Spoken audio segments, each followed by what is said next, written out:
Definitions. మూలవాక్యము పౌలు గారు రాసినటువంటి కొలస్సీ 2వ అధ్యాయము 8 నుంచి 16 వరకు చదువుతుంది.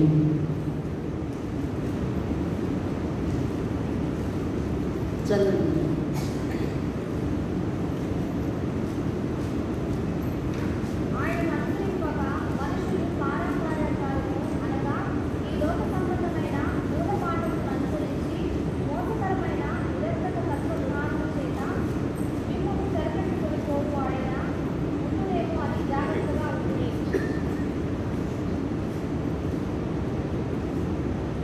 ఏలగనగా సర్వ పరిపూర్ణత శరీరముగా క్రీస్తునందు నివసించుచున్నది, మరియు ఆయన యందు మీరును సంపూర్ణులై ఉన్నారు. ఆయన సమస్త ప్రధానులకును అధికారులకును శిరస్సై ఉన్నాడు. మీరును క్రీస్తు సున్నతి యందు శరీరేచ్ఛలతో కూడిన స్వభావమును విసర్జించి ఆయన యందు చేతులతో చేయబడి పడని సున్నతి పొందితిరి. మీరు బాప్తిస్మమందు ఆయనతో కూడా పాతిపెట్టబడిన వారే ఆయనను మృతుల్లో నుండి లేపిన దేవుని ప్రభావమందు విశ్వసించుట ద్వారా ఆయనతో కూడా లేచితిరి. మరియు అపరాధము వలనను శరీరమందు సున్నతి పొందక విండుట వలనను మీరు మృతులై ఉండగా దేవుడు వ్రాతపూర్వకమైన ఆజ్ఞల వలన మన మీద రుణముగాను మనకు విరోధముగాను ఉండిన పత్రమును మేకులతో సిలువకు కొట్టి దాని మీద చేవరాతను తుడిచివేసి మనకు అడ్డము లేకుండా దానిని ఎత్తివేసి మన అపరాధములన్నింటినీ క్షమించి ఆయనతో కూడా మిమ్మును జీవింపచేసెను.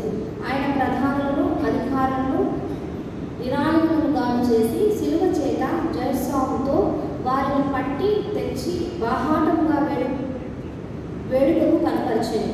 కాబట్టి అన్నపానముల విషయంలోనైనను పండుగ, అమావాస్య, విశ్రాంతి దినము అను వాటి విషయంలో నైనను మీకు తీర్పు తీర్చనెరగినని అవకాశం ఇవ్వబడి. ఆమేన్. చిన్న ప్రార్థన చేసుకున్నాము.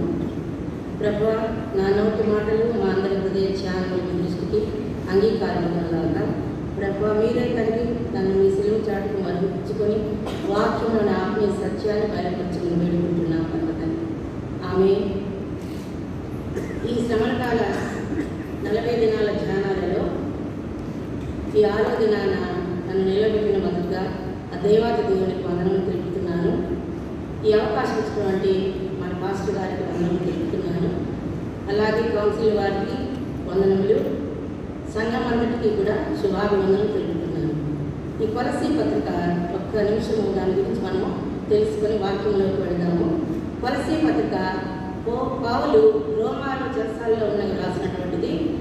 దీని మూలవాక్యము అంటే కొలస్సీ పత్రిక పూర్తిగా 1:18 సంఘము ఆమె శరీరమునకు ఆయనే శిరస్సు, ఆయన అన్నింటిలో ప్రాముఖ్యము కలుగు నిమిత్తము ఆయన ఆది నుండి మృతుల నుండి లేచుటలో ఆది సంభూతుడాయను. దీనిలో ముఖ్యాంశం మనం గమనించినట్లయితే క్రీస్తు ప్రభు అన్నింటిలో ప్రధానుడని, అతీతుడని అని ప్రకటించేవారు కొలస్సీలు అని వ్రాయబడి ఉన్నది. తర్వాత ఈ పరిచయ ఎవరి ద్వారా జరిపించబడిందంటే ఎపిఫ్రోదితు సువార్త పరిచయ ద్వారా కొలస్సీల సంఘము స్థాపించబడింది. పౌలు పరిచయ పర్యటనలో ఉండగా కొలస్సీ గురించి ఎపిఫ్రోదితు ద్వారా విని ఉన్నాడు. అక్కడ సువార్త విరోధంగా బోధనను విన్నవాడే రోమాల చెరసాలలో ఉన్నటువంటి పౌలు తిమోతి సహాయంతో రాసిన ఈ పత్రిక తుకికు ద్వారా కొలస్సీకి పంపుట జరిగిందనమాట. అంటే ఈ పత్రిక దాదాపుగా తప్పుడు బోధనలను అడ్డుకున్నట్టుకై ప్రయాసతో వ్రాసినదన్నమాట. అన్ని పత్రికల ద్వారానే ఈ పత్రిక కూడా ఒక విశేషం కలిగి ఉంది. అది క్రీస్తు ద్వారా సంపూర్ణత, పరిపూర్ణత, కంప్లీట్ అని తెలియజేయబడిందనమాట. దీనికి ఎఫ్సి పత్రికతో సంబంధము కలిగి ఉన్నట్టుగా చూస్తున్నాము. అదేవిధంగా ఆ పౌలు గారు చెప్తున్నారు, పాత నిబంధనలోని 3 మర్మాలు ఈ పత్రిక ద్వారా మనకు తెలియజేస్తున్నారు. ఒకటి, క్రీస్తు శరీరం నందు రక్షణ నొందిన యూదులు రక్షణ నొందిన అన్యజనులు చేర్చబడటాన్ని. రెండవదిగా క్రీస్తు అంతరంగంలో నివసించు సత్యము అని. మూడవదిగా క్రీస్తు అవతారంగా మన మధ్య నివసించుట అని చెప్పబడుతున్నాడు. 1:15 వచనం ప్రకారంగా Christ is not similar to God, he is God. కలవాడుగా కాక క్రీస్తే చెప్పబడ్డారన్నమాట. 29:27 కీర్తన ప్రకారము క్రీస్తే సమస్త సృష్టికి కర్త అని చెప్తున్నారు. ఈ పత్రిక ముగింపులో 9 మంది విశ్వాస నాయకులు మనకు కనపరచడం కూడా చూస్తున్నాము. ఇప్పుడు కొలస్సీ పత్రికలోని పౌలు గారు రాసినటువంటి ఈ వచనం వెంబడి వచనం గమనిస్తాము. 2వ అధ్యాయం 8-16 వచనాలు. దీనిలో క్రీస్తు మరియు ఆయన సమగ్రతలో నిలబడిన హెచ్చరించే ఒక శక్తివంతమైన ఉంటే ప్రబోధగా ఉంటున్నది. ఈ అంశాన్ని మనం ఒక 5 భాగాలుగా విభజించుకొని చూసినట్లయితే ఖాళీతత్వ శాస్త్రాల ప్రమాదము, ఇది 8వ వచనంలో చెప్పబడుతుంది. అంటే క్రీస్తుకు విరుద్ధమైన మానవ సంప్రదాయాలు మరియు లౌకిక ఆలోచనలు దూరంగా ఉండండి అని మనల్ని ఈ యొక్క వాక్యాల ద్వారా ప్రభువులు వారు హెచ్చరిస్తున్నారు. ఎవరి ద్వారా? పౌలు ద్వారా. ఈ లోకంలో మనకు భౌతికంగా జీవించాలంటే కొన్ని జాగ్రత్తలు తీసుకుంటూ ఉంటాము. అదేవిధంగా ఆత్మీయ జీవితం బాగుండాలి అంటే మనకు దేవుని జ్ఞానము కలిగి ఉండాలి. అది ఎలా ఉండాలి? నిజమైన భయం కలిగిన భక్తిగా ఉండాలన్నమాట. ఈ లోక సంబంధమైన జ్ఞానం మోసకరంగా ఉంది. ఇది దేవునికి దూరంగా తీసుకెళ్ళిపోతుంది. లోక జ్ఞానం అంటే మనకందరికి బాగా తెలుసు. ఉదాహరణగా ఈనాడు విస్తరిస్తున్నటువంటి సోషల్ మీడియాలు, దీనిలో కొన్ని మంచి ఉన్నాయి, కొన్ని చెడు ఉన్నాయి, కొన్ని అసత్య బోధలు ఉన్నాయి. వీటి వైపు ఎక్కువగా ఆకర్షితపడుతుంటాము. ఎందుకంటే మనము సత్యం వైపు ఆకర్షించిన విధంగా మనము చెడు వైపు ఇంకా ఎక్కువగా ఆకర్షిస్తూ ఉంటాం. కాబట్టి ఏది జ్ఞానమైనదో ఏది యుక్తమైనదో మనం తెలుసుకోవాలి. యాకోబు 3:15 వచనం ప్రకారం పైనుండి వచ్చినవే కానీ మనుషులు ప్రకృతి సంబంధమై దయ్యముల జ్ఞానమై ఉంటుంది అని చెప్తున్నారు అన్నమాట. పౌలు గారు చెప్తున్నారు, ఖాళీ మోసపూరిత తత్వశాస్త్రము మరియు మానవ సంప్రదాయం వంటి అపాయకరమైన బోధల నుండి హెచ్చరిస్తున్నారు. ఇవి క్రీస్తు యొక్క సత్యానికి విరుద్ధంగా ఉంటున్నాయి. మనకు వాక్యంలో చెప్పబడినట్టు మత్తయి 15:2 వచన ప్రకారంగా చూస్తే యేసు ప్రభులు వారు పరిశీలిత అంటున్నారు, స్నానం చేసిన వాడు పవిత్రంగా ఉంటాడు, చేతులు కడగకుండా భోజనం చేయటం అపవిత్రం కాదు. కానీ దురాలోచనలు, నరహత్యలు, వ్యభిచారములు, వేశ్యాగమనములు, దొంగతనములు, అబద్ధ సాక్ష్యములు, దేవదూషణములు, ఇవి మన హృదయంలో ఉన్న ఇవి క్రియలు అపవిత్రములు అని చెప్పుట చూస్తున్నాను. ఇది లోక జ్ఞానం, దేవుని దృష్టికి ఇది వెరితనం. కానీ జ్ఞానులను వారి కీర్తితో పట్టుకొనడానికి వారు అనేక వాళ్ళు కలుగుతూ ఉంటారు. కాబట్టి మనం క్రీస్తు యొక్క సత్యములో నిలబడి మరియు లోక ఆలోచనలు పూర్తిగా విమర్శించాలి. FC 5:6-7 ప్రకారం అట్టి వారితో పాలివారి ఉండగా, అనగా వారితో మనము దూరంగా ఉండాలి. మానవ సంప్రదాయాలు అనగా అందరికీ తెలుసు. మనం నివసిస్తున్నది భారతదేశంలో. భారతదేశ సంప్రదాయాల ప్రకారంగానే మనము జీవిస్తున్నాము.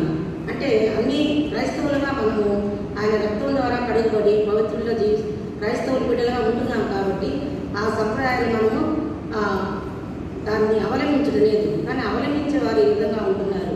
కానీ మొదటిగా మనము అన్యులమే.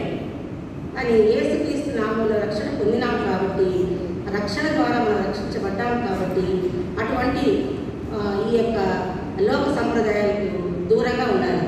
లోక సంప్రదాయాలు అంటే నాకు ఇచ్చిన టాపిక్ పారంపర్యాచారాలు, హ్యూమన్ ట్రెడిషన్స్, ముహూర్తాలు చూడటము, దినాలు చూడటము, ఎదురు రావడాలు, వీధి సూలను చూడము, దిక్కులు, తర్వాత కాలాలు అంటే రాహుకాలము, యమగండము, ఇంకా ఇంకొక మంచి కాలం ఏదో అది దిష్టి తీయడము, పౌర్ణమి, అమావాస్యలు, ఇంకా ఇప్పటి వరకు కూడా కొన్ని ప్రాంతాలు నార్త్లో కూడా ఏం జరుగుతుందంటే సతీ సహనం ఉందన్నమాట. కానీ అక్కడ కూడా ఇంకా ఏముంటున్నాయి, బాల్య వివాహాలు ఉంటున్నాయి, వైద్యం అనే మూఢనమ్మకాలు కూడా ఉంటున్నాయి అన్నమాట.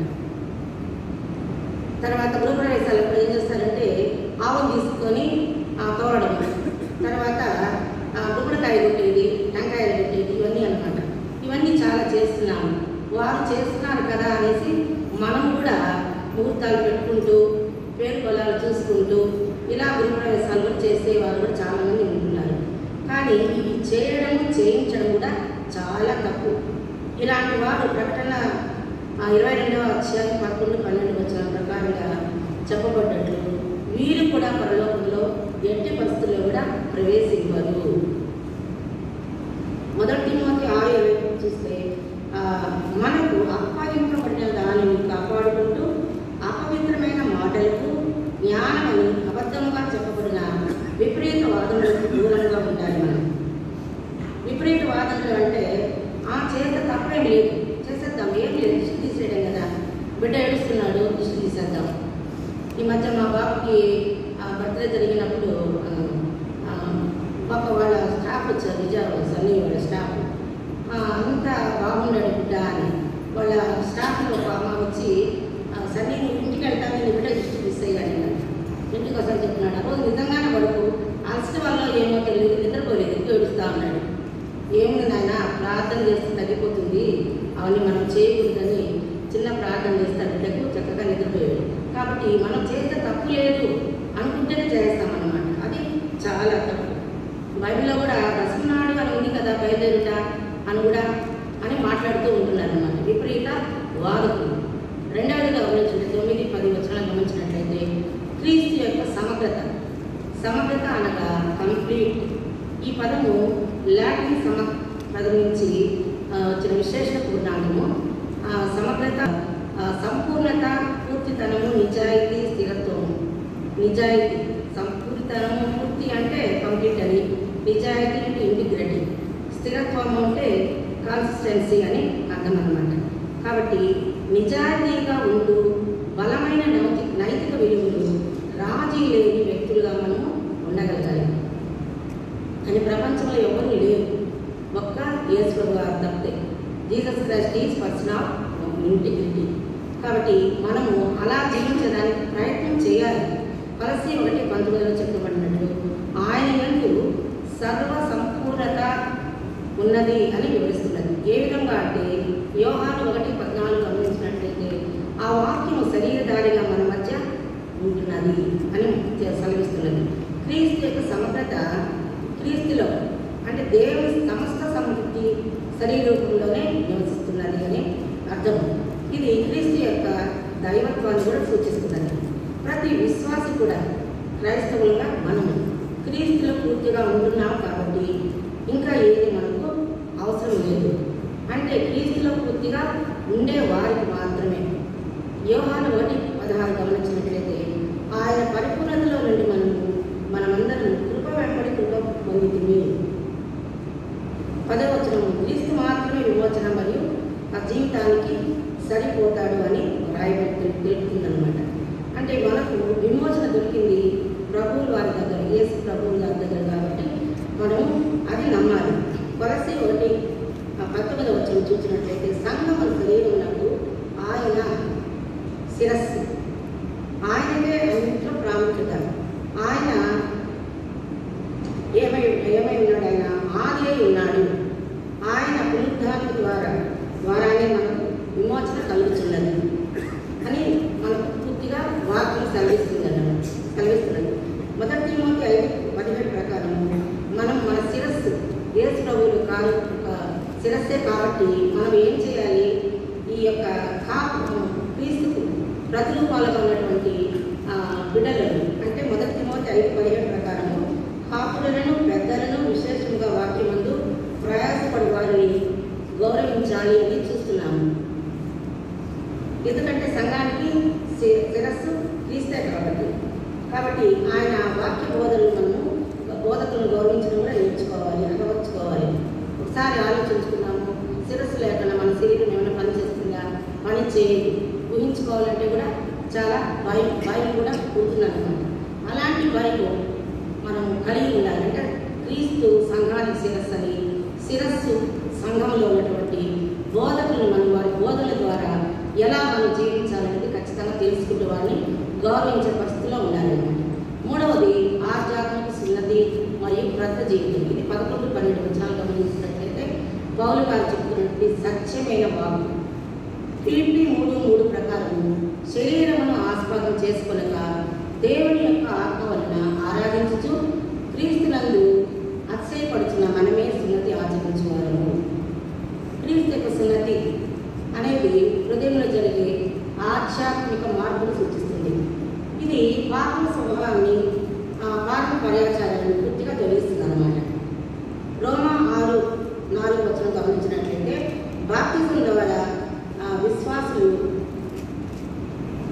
క్రీస్తు మరణంలో మరియు పునరుద్ధానం ద్వారా ఐక్యమవుతారని వ్రాయబడి ఉంది. కాబట్టి పాప శరీరము వ్యక్తమగినట్లుగా మన ప్రాచీన స్వభావం అంటే మనము జరిపిస్తున్నటువంటి ఈ పారంపర్య చర్యలన్నీ కూడా ఆయనతో కూడా శ్రేయవేయబడినది అని మనం ఎరగాలి. ప్రాచీన స్వభావం పూర్తిగా మనం మారినప్పుడే కొత్త స్వభావంలో నిజమైన క్రైస్తవులుగా ఉంటే మనం జీవిస్తాము. పాత నిబంధనలు అయితే అబ్రహాంతో యెహోవా దేవుడు నిబంధన చేసుకున్నాడు. ఆ నిబంధన ఏదంటే సున్నతి. అంటే ఆ యూదుల్లో ప్రతి మగవాడు కూడా ఖచ్చితంగా సున్నతి చేసుకోవాలి అని చెప్పబడింది. అబ్రహాం కూడా సున్నతి పొందిన ప్రతి వయసు 99 సంవత్సరములు, ఇష్మాయేల్ వయసు 13 సంవత్సరములు.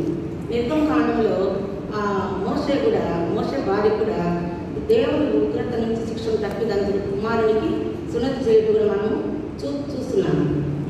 యూదులంతా కూడా సున్నతి పొందిన వారు. కానీ యూదులు మనం బైబిల్ ప్రకారం ధర్మశాస్త్రం గమనించినట్లయితే యూదేతరులు వివాహం చేసుకోకూడదు, అందరూ సహాయం చేయకుండా అని కూడా ఉంది. వారు శాపగ్రస్తులు గురైనట్టు కూడా తెలియజేయబడుతున్నది. కానీ కొత్త నిబంధన ప్రకారము బాప్టిజము, మారు మనస్సు, క్రీస్తు పునరుద్ధానం ద్వారా మనకు ఆధ్యాత్మిక సున్నతి, దీని ద్వారానే మనము క్రీస్తు వారితో ఏకమవుతున్నాము. అయ్యా కూడా ఎందుకంటే అందరూ ఉండే వాళ్ళకి దాదాపు అందరము ఆ బాప్తిజం తీసుకున్న వారే. ఇప్పుడు సున్నతి అనేది మన క్రైస్తవుల్లో లేదు. 4వది గమనించినట్లయితే క్షమాపణ మరియు విజయం 13-15 తెలుపుతున్నాయి. ఎఫ్సీ 1:7 ప్రకారం దేవుని కృపా మహదైశ్వర్యమును బట్టి ఆ ప్రియుని యందు ఆయన రక్తము వలన మనకు విమోచనము అనగా మన అపరాధములకు క్షమాపణ కలిగి ఉన్నది. కాబట్టి క్రీస్తు మరణం ద్వారా మన పాపాలు క్షమించబడ్డాయి. కొలస్సీ 1:14 ప్రకారం ఆయన యందు మనకు పాప క్షమాపణ కలుగుతున్నది. ఆయన యందు మాత్రమే మనకు పాప క్షమాపణ కలుగుతుంది, కానీ ఏ ఆచారం వల్ల మనకు కాదు. క్రీస్తు శిలువపై తన శాసనాన్ని రద్దు చేసింది కూడా ఏం చేశాడు? శత్రువులను జయించాడు. ఒకప్పుడు ఆ దేవుని చేవరాత్రం రాసినటువంటి రుణ పత్రాన్ని దేవుడు ఏం చేస్తున్నాడంటే శిలువ మీద పెట్టి మేకులు కొట్టి మన అపరాధాలు క్షమించబడ్డాయి. ఎందుకంటే శిలువ మీదనే ఆయన్ని అప్పగించారు కాబట్టి అది దేవుని కార్యమై ఉంటున్నదన్నమాట. రక్షణ అంటే పూర్తిగా కొత్త స్వభావం. ఆనాడు కొలస్సీ సంఘాల్లో ఈనాడు ఛాందస్తులు, నాస్తికులు ఉన్నట్టు విధంగా ఆనాడు స్తోయరులు అని ఒక తెగ, ఎపిక్యూరుల తెగ ఉండేవాడు. వాడి కొలస్సీ సంఘంలో ఉన్న వారిని ఒక చంప ఈ చంప ఎడాపడా వాయించేశారు. ఏ విధంగా స్తోయరులేమో నీతిగా జీవించాలి అని, కష్టాలు ఎదుర్కోవాలి అని చెప్పేవారు. ఎపిక్యూరులు ఏమనేవారు? దానికి భిన్నమైన వారు. కొంతకాలం నుండి మాయమైపోయే జీవితాన్ని చక్కగా మనం అనుభవిస్తాము, సుఖిస్తాము, రాబోది ఎలాగో మనం చేస్తాము కాబట్టి అని వేదాంత ధోరణిలో వాళ్ళు మాట్లాడేవాళ్ళు అనమాట. కానీ ఈ వేదాంత ధోరణి తత్వజ్ఞానము పాపపు అలవాటుతో కూడినది. ఆదాము ఆనాడు తప్పటడుగు వేశాడు, కానీ కడపటి ఆదామైనటువంటి క్రీస్తు ప్రభువుల ద్వారా మనము ఆ యొక్క మార్గాన్ని ఆయన సరిచేసి రక్షణ మార్గాన్ని మనకు కలుగజేశారు. కాబట్టి మనం అందరూ కూడా ఆయనతో, పౌలు చెప్తున్నాడు, ఇదే ఖచ్చితంగా చెప్తున్నాడు, మనము ఆయనలో ఏకమై కలిసిపోతే, నడిస్తే ఆయనతో మనకు కేంద్రీకృత జీవితం అవుతుంది, లేకుంటే మనకు ఉండదు అని చెప్తున్నారు. దీని సమస్యలు అంతా కూడా వచ్చినాయి. దానికి ధర్మశాస్త్రం పరిష్కారం కాదు. ఎందుకంటే బైబిల్లో ప్రతి పూట, ప్రతి పేజీ కూడా, ప్రతి వాక్యం కూడా కాలదోషం పట్టింది. రుణపత్రం అంటే ఇది వ్రాతపూర్వకంగా చేవరాకున ఆయన తీర్చివేశాడు. శిలువ మరణం ద్వారా మన రుణ పాపాలను పూర్తిగా తీర్చివేశాడు. కాబట్టి ఆయన శిలువపై రాసిన విలాసము ఆయన అందరూ దారిలో వెళ్తున్న వారు ఆహా అనేసి ఆయన ఎంత విమర్శించారు. అవి మనకు కంట్లో విమర్శలు ఇంకా బహుఘోరం. అక్కడ విన్న ఆ తల్లి హృదయము, శిష్యుల హృదయాలు, శిష్యులు అయితే పారిపోయారు, శిష్యులు తప్పితే. కాబట్టి ఎలా ఉన్నాయో అని మనకు చాలా బాధ కలుగుతుంది. వాడు ఏమంటున్నారు, క్రైస్తుకు వ్యతిరేకంగా మాట్లాడు కాబట్టి సిలువ వేయబడ్డాడు. కానీ విలాసం రాశాడు.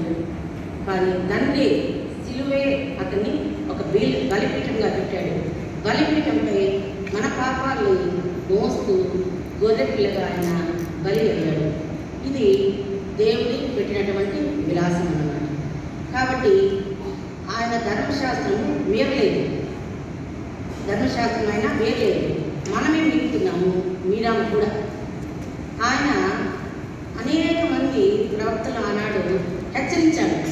ప్రవక్తల ద్వారా మీరు అన్య దేవతలను పూజ చేయమాకండి, తప్పు అని ఉదయకాలమే వేకునే లేచి కానీ చెప్పేవాడు. కానీ ఎవరు వినేవాడు కాదన్నమాట. ఎందుకంటే వాళ్ళ ద్రోవ వారిదే. అలానే ఉన్నామా మనం కూడా ఒకసారి మనము ఆలోచించుకోవాలి. మనకు ఉదయకాల జ్ఞానాలు కూడా జరుగుతున్నాయి. ఎంతమంది వింటున్నాము, ఎంతమంది ఫాలో అవుతున్నారు, ఎంతమంది వస్తున్నారు మనకు తెలియదు. కానీ ప్రతి ఉదయం వేకునే లేయాలి. 3 గంటలకు లేచి మనం ప్రార్థించకపోతే మనము ఆ రోజంతా కూడా కొద్దిగా కష్టంగానే ఉంటుంది. ఎందుకంటే వేకుని మొదటి జాము లేచి ఉదయమును ప్రభు సన్నిధిలో ఎలా అన్నిటితో కుమ్మరించమంటున్నాడు. నీ కొరకు కాదు, నీ బిడ్డల కొరకు, నీ సంఘముల కొరకు, నీ దేశముల కొరకు, ఇలా అన్నమాట. మనం కుమ్మరించాలి మన హృదయాలను. యూదులు శనివారము సభా దినంగా వాళ్ళు ఇప్పటికీ కూడా ఆచరిస్తూనే ఉన్నారు. ఆయన పునరుద్ధాన దినాన్ని మనము ఆరాధన దినంగా మనము చేసుకున్నాము కూడా. కాబట్టి విశ్వాస కోసము, అంటే మన కోసము ప్రధాన అధికారులను నిరాయుధులుగా చేసి విజయం ఇచ్చాడు మన ప్రభువుల వారు. పౌలు వేదాంతం తెలియనివాడే కాదు, అన్నీ తెలుసాయి. కానీ మనమే మానవ తత్వానికి పట్టం కడుతున్నాము. మానవ తత్వము ఇవే భారం పరిచయదన్నమాట. కాబట్టి ఇవి నిజమైనవా మనం ఒకసారి ఆలోచించాలి. ఎందుకంటే క్రైస్తవులు తమ పాపాల క్షమాపణ నుంచి ఆయన రక్తం ద్వారా మనము రక్షణ పొందినాము, ఆయన రక్తంతో మనకు అడుగుపడ్డాము, మన బాధ్యత తీసుకున్నాము, మారు మనసు పొందినాము అని అందరికీ తెలుసు. కానీ మనం నిజంగా మారు మనసు పొందినామా? నిజంగా మనము మారు మనసు పొందకపోతే తిరిగి అవి మనం ఆ తప్పులు చేయమన్నమాట. అలా చేయని వారికి ఆధ్యాత్మిక శక్తుల పైన విజయాన్ని అనుభవించే కృప వారికి ఉంటుంది. 5వది చట్టపద్ధతి నుండి విముక్తి. 16వ వచనం మనకందరికీ తెలుసు. క్రైస్తవుల ఆహారాలు, పండుగలు లేదా విశ్రాంతి దినాల గురించి ఇతరులు తీర్పు తీర్చడానికి బదులు కారు అని ఇవి వాస్తవంలో చదివేయబడింది. ఇవి ఏమాత్రం క్రీస్తు సమర్థతను తగ్గించలేదు. మన సహోదరుల విషయాల్లో మాత్రమే మనకు బైబిల్లో వ్రాయబడింది. అన్నపాల విషయంలో వారికి ఏదన్నా కూడా అభ్యంతరకరం ఉంటే మానుకోమని చెప్పినట్టుగా వాక్యం సెలవిస్తుంది. కానీ మనము బాహ్య ఆచారాలపై బదులు కాకుండా, అంటే ఈ ఏలో విషయాలు మనము జీవించకుండా ఉంటేనే మనము క్రీస్తుల స్వేచ్ఛత కలిగి జీవిస్తాము కూడా. మొదటే చెప్పాను, మనమందరము అన్యులము అని. భారతదేశంలో సంప్రదాయాలతో కూడా కూడా జీవిస్తున్నాము అని మనకందరికీ తెలిసి సువార్త పరిచయం చేసి ఈ ప్రభువును నిద్రించినటువంటి ఆరాధ్య బుద్ధి గారు, పండిత రామ వీలా, చాలామంది కూడా గొప్ప సేవకులు. వారి సేవ ఎంతో గొప్పది. ఈనాడు మనం చెప్పుకుంటూ ఉంటున్నాము. మా కుటుంబాలు కూడా పూర్తిగా 8 వర్షాల నుంచి వచ్చినాయి. మా జేది కూడా బ్రాహ్మణులు, వాళ్ళ తమ్ముడు క్రీస్తు పాస్టర్ గారు. కానీ వీళ్ళు సోదరు దగ్గర ప్రాక్టీసులు పొందిన తర్వాత క్రైస్తవులుగా మారిపోయినారు. తమ సంతతి కూడా మా తల్లిదండ్రులు ప్రార్థనలు ఇచ్చి తర్వాత వారు వచ్చారు. కానీ మా జేది పూర్తిగా ఆమె తనని బ్రాహ్మిన్స్ మామూలుగా అప్పటి కాలంలో మాట్లాడడం. అప్పటి కాలంలో బ్రాహ్మిన్స్ పూర్తిగా కూడా నీసు, మటన్ గిన్నె ఏది తినదు, చెయ్యదు, తాగదు. కానీ మా జేది తినదు. చనిపోయిన వరకు ఆమె తినలేదు, కానీ చేసి పెడుతుంది. మా తల్లి చిన్నప్పుడే చనిపోయింది కాబట్టి మా 5 మంది అక్కచెల్లెలు ఆమె పెంచి పెద్ద చేసింది. వైద్యాన్ని పొందిన తర్వాత కూడా ఆమె వైట్ డ్రెస్తోనే చివరి వరకు ఆమె తన యొక్క క్రైస్తవ జీవితంలో ఆమె గుడిపడిన తర్వాత బైబిల్ నమ్ముతారు నమ్మరు పూర్తిగా కంటతారు. మా జేజీ పూర్తిగా కంటతన్నమాట. ఎందుకంటే చాలామంది పెద్దవాళ్ళు కంటతా పెట్టేస్తారు. మన సంఘంలో చాలామంది ఉన్నారు కంటతా పెట్టేస్తారు. కానీ అప్పుడు మాకు చిన్న వయసు కాబట్టి మాకు విచిత్రం అనిపించేది. ఎందుకంటే సంఖ్యాకాండం కొన్ని కాండాల్లో నేమ్స్ ఉన్నాయని టకటకటకటగా అని చెప్పేది మాకు బైబిల్ ఇచ్చి. ఎందుకంటే ఉమ్మన్ మహాసమాజ మీటింగ్స్ అన్నింటిలో అటెండ్ అవుతుంది. తర్వాత ఇంట్లో కూడా ఖచ్చితంగా ప్రేయర్ ఉండాలి. ప్రేయర్ లేదే భోజనం లేదన్నమాట. అన్నీ చేసేది అని ఇష్ట కలిగి ఉండేదన్నమాట. నర్సు కాబట్టి ఆమె బయటకు వెళ్ళి కానుకలు కన్నా రాత్రిలో చేసి వచ్చినప్పుడు కొంత అంటే చాలా మందికి ఉంటుంది. మనం ఒకవైపు మంటిస్తే పోయి ఒకవైపు కొంత పెట్టుకుంటాము. ఆ వాటర్ వేడిగా అవుతుంది. అది వాటర్ తలస్నానం చేసి కానీ ఇంట్లోకి రాదు. మేము కూడా స్కూల్ నుంచి వస్తే కొన్నిసార్లు ఒకసారి వెనక నుంచి రండి అని కూడా చెప్పేదన్నమాట. ఇంత మన క్రైస్తవులం కదా ఇవన్నీ చేసి తప్పు కదా అంటే నిష్ట కలిగి శుభ్రత కలిగి ఉండాలి. కానీ వాక్యాన్ని మనం ఏమాత్రం కూడా త్రోసి వేయకూడదమ్మా, అది తప్పు అని బోధించారన్నమాట. ఎందుకంటే మనం ఆమె అంతా బ్రాహ్మణంగా పుట్టినప్పటికీ నిష్ఠత ఉన్నప్పటికీ కూడా క్రైస్తవ పరిచయం ఎంతో ప్రేమించింది, ఎంతో పేదవారికి సహాయం చేసేది. చాలా అన్నమాట. చాలా ఇంటికి కూడా నాన్న సెక్రటరీ అంటే టీచర్ హెచ్ఎం కాబట్టి ప్రెసిడెంట్ చిత్తూరు డిస్ట్రిక్ట్కి ప్రెసిడెంట్గా ఉండేవారు, సెక్రటరీగా ఉండేవారు. ఆ పోస్ట్ విషయంలో చాలామంది వచ్చేవాడు. భోజనం స్వయంగా చేసి పెట్టేదన్నమాట. వాళ్ళు మెచ్చుకునేవాళ్ళు, మీ తల్లికి ఎంత ఓపిక. మనము ఈరోజు పూర్తిగా అన్నీ కూడా బయట హోటల్స్ మీదనే మనం ఆధారపడి జీవిస్తున్నాము. కానీ ఆనాడంతా ఆమె మా 5 మంది మా అక్కచెల్లెలందరినీ ఒక వాక్యంలో ప్రార్థనలో గడిపిందంటే మేము వివాహాలు చేసుకున్నాక దేవుని కృప వలన కొన్ని ఆచారాలు కొన్ని అలవాట్లు మాకు కూడా ఉన్నాయి, అబద్ధమేం కాదు. కానీ పూర్తిగా వాక్యంలోకి గుడిపడిన తర్వాత ఆచరణ పూర్తిగా మానువేసే స్థితి మాకు ఆమె ద్వారానే మనకు కలిగింది. కాబట్టి ఇటువంటి పెద్దలు కూడా మనకి ఇంట్లో ఉంటే కూడా మంచిది అన్నమాట. కాబట్టి మనము ఎందుకంటే ఎప్పుడే చెప్పాను భారతదేశము చాలా సంప్రదాయాలు ఈ అలవాట్లు ఉంటాయని మర్చిపోలేము, చేయలేము, తప్పేం లేదు అనుకుంటాము. కానీ ఈ పాతాల వాటికి మన రక్తంలో బాగా జీర్ణించుకోకపోయి ఉండాలన్నమాట. అని ఆయన మనం రక్షించబడ్డాము. కాబట్టి తిరిగి కుక్క తన వాటిని బతికినట్లు మనము తిరిగి దీనిని మనము చేయకూడదు. వాటికి చాలా ఆచారాలు దూరంగా ఉండాలి. మనము వివేకము భయం కలిగిన భక్తి కలిగి ఉన్నా కూడా ఆయన శక్తిని మనము ఆశ్రయించలేకపోతున్నాము. ఆయన శక్తి ఏంటి మనం గ్రహించలేకపోతున్నాము. ఆదివారం సెలవు రద్దు అని ప్రధానమంత్రి డిక్లేర్ చేశారు. ఈ మధ్య కూడా ఈరోజు ప్రతి గుజరాత్ జైపూర్లో రాజస్థాన్ జైపూర్లో ఒక పాస్టర్ గారు తమ యొక్క ఆలయాన్ని ఏం చేశాడంటే మరి అక్కడ రాజకీయమో మరి ఏమో తెలియదు ఆలయంగా మార్చేసి చర్చిని ఆలయంగా మార్చేసి పాస్టర్ గారి పూజారి అయిపోయాడంట. ఆ గ్రామస్తులందరూ కూడా తిరిగి హిందూస్గా మారిపోయారంట. అటువంటి పరిస్థితుల్లో మనం జీవిస్తున్నాము. ఇంకా మణిపూర్ల ప్రజల్లో కూడా చాలా భయము ఆందోళన కూడా ఉంటున్నదన్నమాట. క్రైస్తవ కాపురులు కానీ సంఘాలు కానీ చర్చస్ కానీ ఏ మాత్రం కూడా భద్రత లేని పరిస్థితుల్లో మనం జీవిస్తున్నాము. కానీ మనం ఏం చేయాలి? దేవునితో మొరపెట్టాలి. మనమందరము ఒక పుష్ కలిగి ఉండాలన్నమాట. ఒక బండి భారంగా తీసుకుని ఒక వ్రతం తీసుకెళ్తూ ఉంటే మనం ఒక పుష్ చేస్తాం. దాన్ని పుష్ చేస్తే అది అతను స్పీడ్గా తీసుకెళ్ళగలడనమాట. అంటే బైబిల్లో జ్ఞానం చెప్తున్నాడు, పుష్ అంటే prayer until something happens. Prayer until something happens. కాబట్టి మన జీవితాల్లో ఎదుగుదల కావాల్సి ఉంది. కావాల్సి ఉందంటే ఒక చిన్న ప్రార్థన చేయాలి ఖచ్చితంగా. అదేవిధంగా మన కుటుంబం ఏ పరిస్థితిలో ఉండాలి, మన దేశం ఏ పరిస్థితిలో ఉంది, ఏవైపు నడిపిస్తుందంటే మన ప్రార్థన చాలు. ప్రార్థించాలి. దేశాలు కూడా అదేవిధంగా ప్రార్థించి తన యొక్క జనాంగాన్ని పూర్తిగా ఆమె రక్షించుకోగలిగింది అన్నమాట. కాబట్టి ప్రతి ఒక్కరము ఈ పుష్ అనేది కలిగి ఉండాలన్నమాట. కానీ మనము ఈ హ్యూమన్ టెండెన్సీలో మనం ఇంకా కూడా నిలిచి ఉంటే మన స్థితి ఏమవుతుంది? మన పౌరస్థితి పరలోక రాజ్యంలోనే ఉండాలి అని నిన్న వాక్యంగా మనం సెలవించారు దాసుని ద్వారా.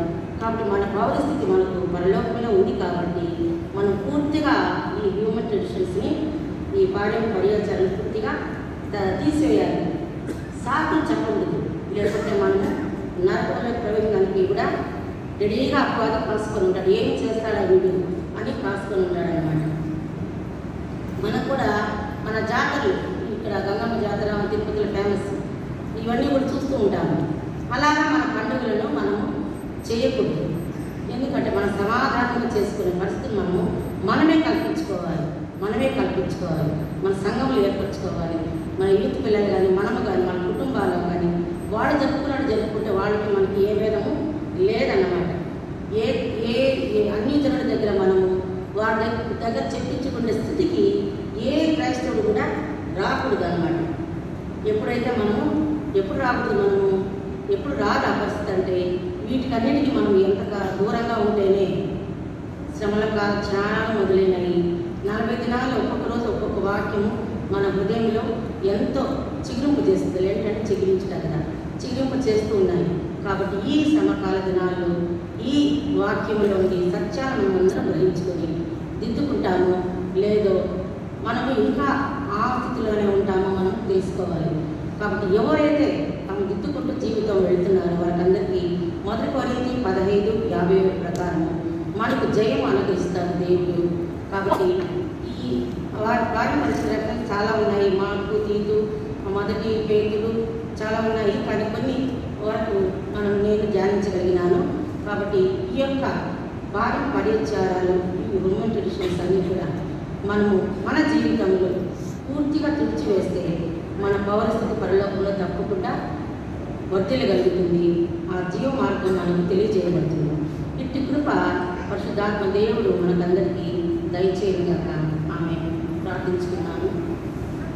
ప్రభువా, పాతలు కట్టించిన సమస్తమును క్రొత్తవాయను అని ప్రతి సంవత్సరము వల్ల వేసుకుంటున్నామే కానీ అనుసరించలేదు తండ్రి. మమ్మల్ని క్రీస్తు యొక్క సంపూర్ణత నిలబడే శక్తిని దయచేయమని ప్రభు యేసు నామములో అడుగుతున్నాం తండ్రి. ఆమేన్. థ్యాంక్ యూ పాస్టర్ గారు.